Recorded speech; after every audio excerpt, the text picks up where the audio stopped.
Hello everyone. आज हम बात करने वाले हैं एब्डोमिनल इमरजेंसीज़ की। सबसे पहले हम बात करते हैं कि एब्डोमिनल पेन के साथ अगर कोई पेशेंट आ रहा है तो हम अप्रोच कैसे करेंगे। अप्रोच का सबसे जो मेन चीज़ है वो ये है कि इमरजेंसी डिपार्टमेंट में मोस्ट कॉमन जो कंप्लेन के साथ आता है पेशेंट वो एब्डोमिनल पेन की आता है, राइट।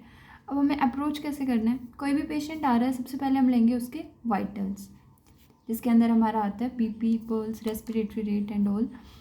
तो मेन चीज़ हमारी होती है ABC। कभी भी किसी भी इमरजेंसी कंडीशन में हमें ये तीनों चीज़ें देखनी है। A से airway, B breathing and C circulation, right. तो ये तीनों चीज़ें हमें मेंटेन करनी है पहले पेशेंट की, उसके बाद ही हम आगे की बात करेंगे। तो अगर हमारा पेशेंट स्टेबल है, ये सब ठीक है, तो हम नेक्स्ट चीज़ जो देखेंगे वो है इम्पोर्टेंट ट्राइजिंग।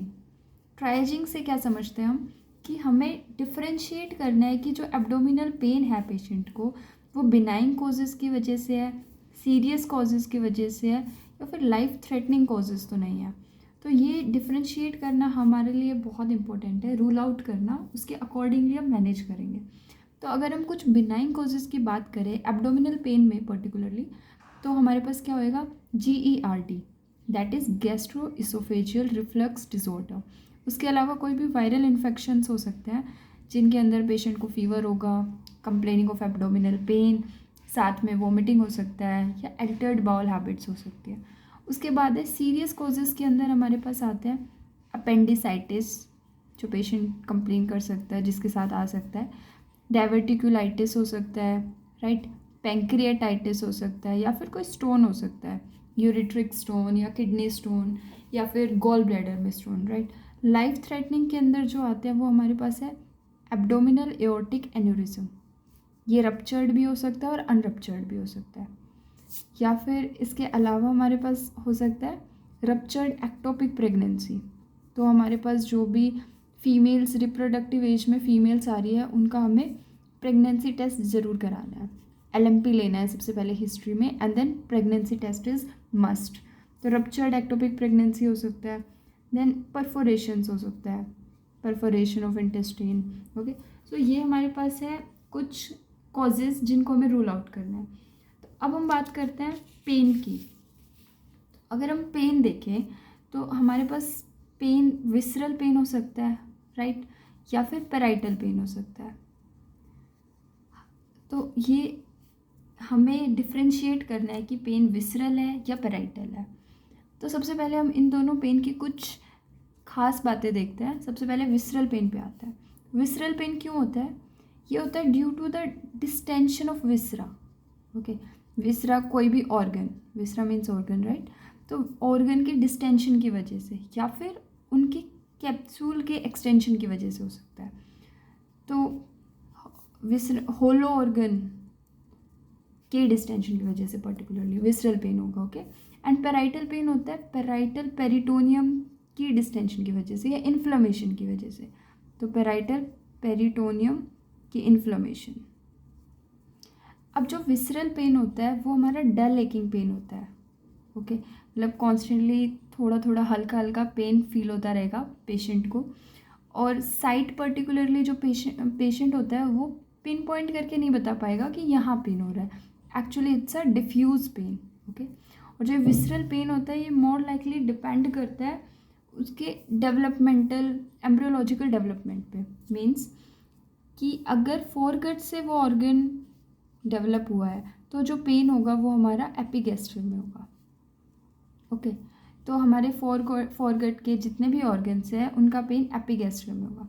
बेसिकली अगर हम एक ग्रोस चीज़ याद रखें तो वो ये है कि विसरा का जो पेन होता है हॉलो ऑर्गन्स का वो हमारा मिड लाइन में होगा।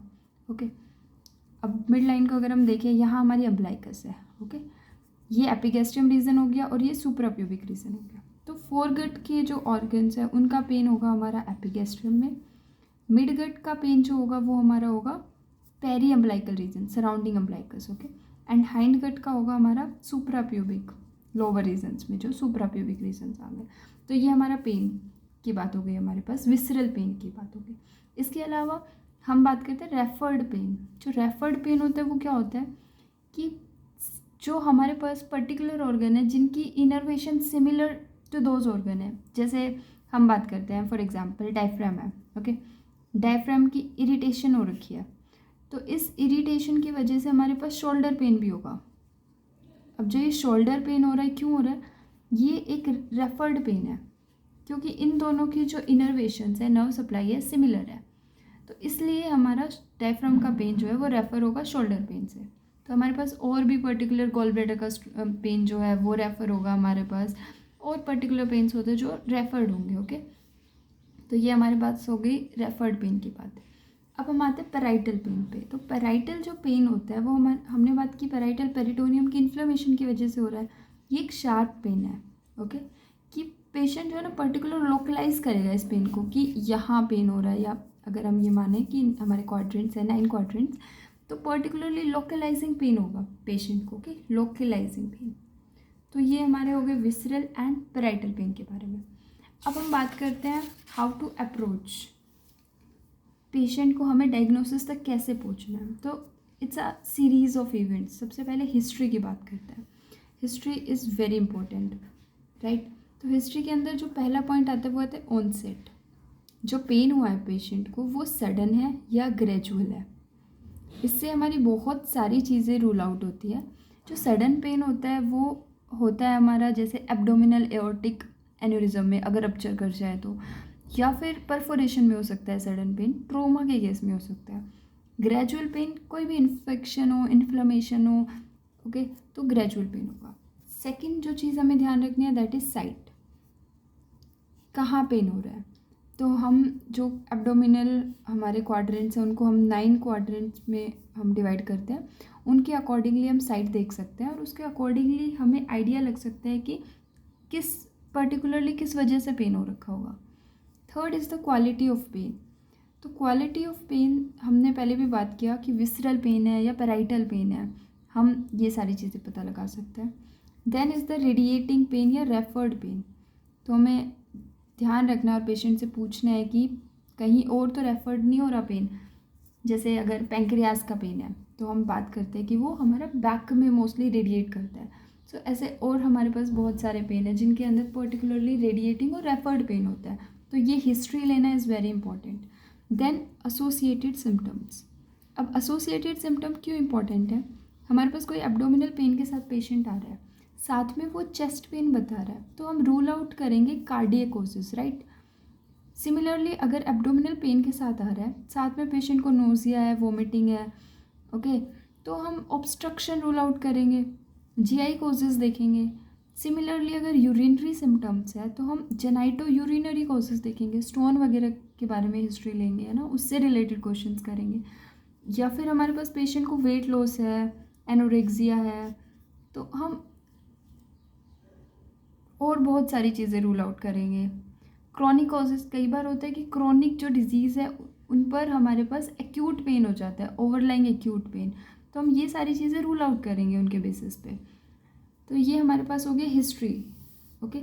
इसके अलावा हमारे पास और भी बहुत सारी हिस्ट्री इज़ वेरी इंपॉर्टेंट, कि अगर फीमेल पेशेंट है तो उसके अंदर हमें मेंस्ट्रुअल हिस्ट्री लेनी है, राइट। एज बहुत इंपॉर्टेंट है, एज के अकॉर्डिंगली कुछ पर्टिकुलर डिजीज़ होते हैं जो पर्टिकुलर एज ग्रुप में होती है।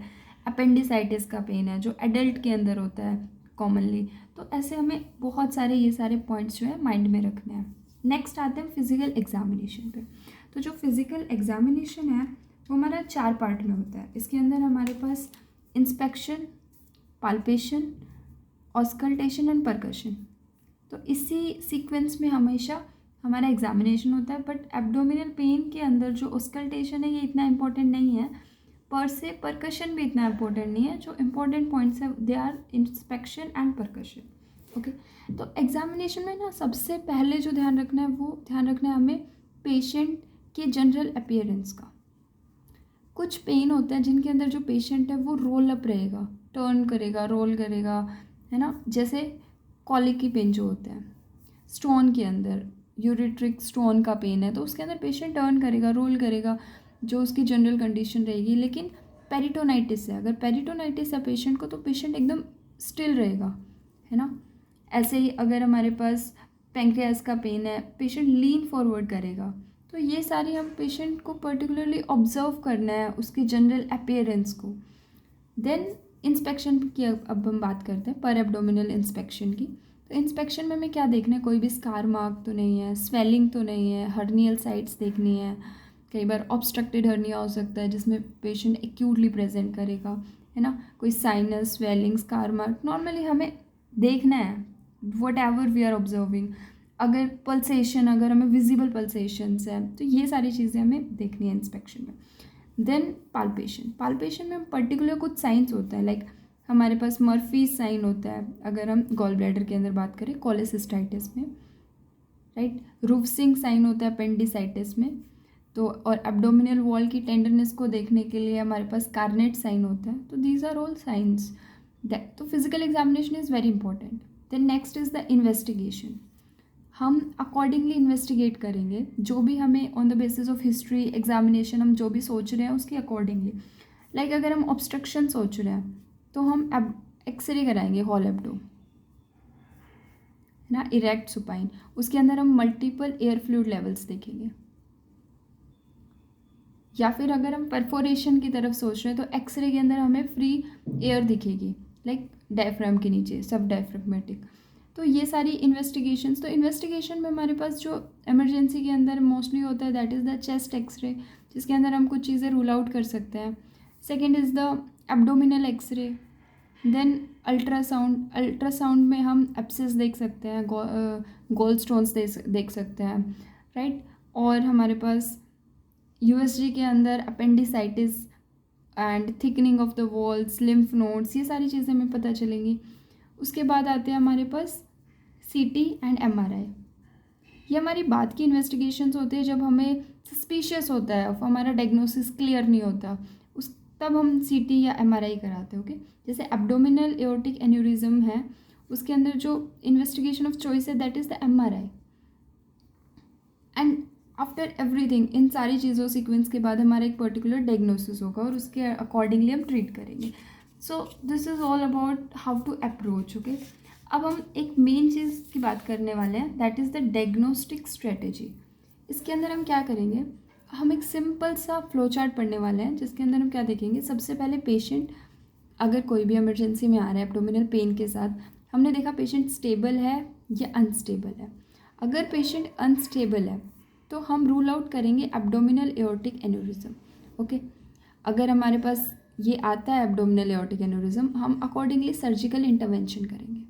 अगर स्टेबल है पेशेंट तो हमें देखना है एब्डोमेन, पेशेंट का जो एब्डोमेन है दैट इज रिजिड और नॉट। अगर हमारे पास रिजिड है तो इसके पर्टिकुलरली क्या कॉज हो सकता है, कॉमनली परफोरेशन हो सकता है या फिर ऑब्स्ट्रक्शन हो सकता है।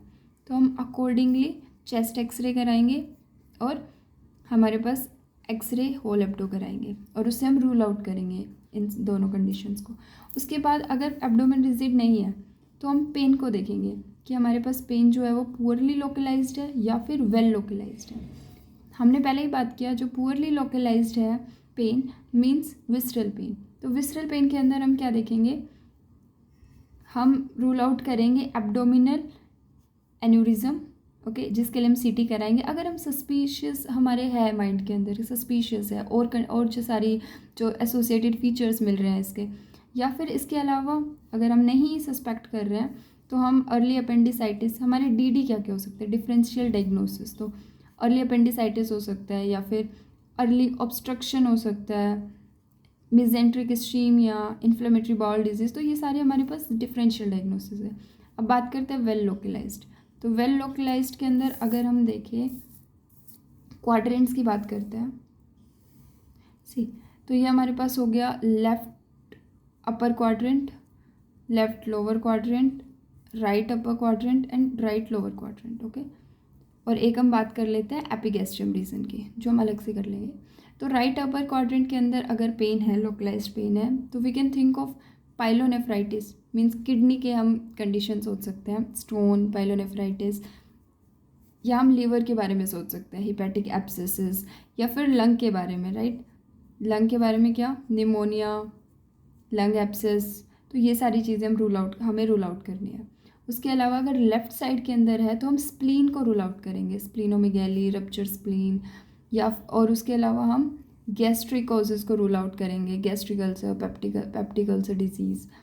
अगर राइट लोअर क्वाड्रेंट के अंदर है तो हम पर्टिकुलरली क्या रूल आउट करेंगे, लीवर को रूल आउट करेंगे, राइट। स्वास एप्सिस, ओवेरियन डिजीज़, ओवेरियन सिस्ट है, टॉर्जन है, एक्टोपिक प्रेगनेंसी है, फेलोपियन ट्यूब वाली चीज़, साल्फिंजाइटिस, पीआईडी रूल आउट करेंगे, रेक्टस शीथ हेमेटोमा, मतलब जो भी स्ट्रक्चर्स हमारे आ रहे हैं उन सबको रूल आउट करेंगे।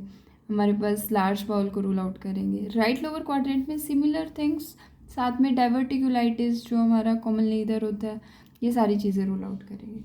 And the most important thing is epigastrium. अगर एपिगैस्ट्रियम के अंदर पेन है, पेशेंट लोकलाइज पेन बता रहा है, तो हमें rule out always and always do a ECG to rule out the cardiac causes, okay. अगर साथ में एसोसिएटेड सिम्टम दे रहा है, चेस्ट पेन भी बता रहा है पेशेंट, या हमारे पास आर्म के अंदर लेफ्ट साइडेड पेन है और पाल्पिटेशंस है पेशेंट को, कोई भी हमारे पास सीवियर सिम्टम्स है, तो हमें ईसीजी करानी है to rule out the cardiac causes, angina, MI, okay. उसके अलावा हमारे पास और कौन से कॉजेज हो सकते हैं एपिगैस्ट्रियम में, पर्टिकुलरली ईसोफेगस से रिलेटेड, है ना, पैंक्रियाज से रिलेटेड, गोल ब्लैडर से रिलेटेड, तो ये सारी चीज़ें हमें रूल आउट करनी है। Thank you so much.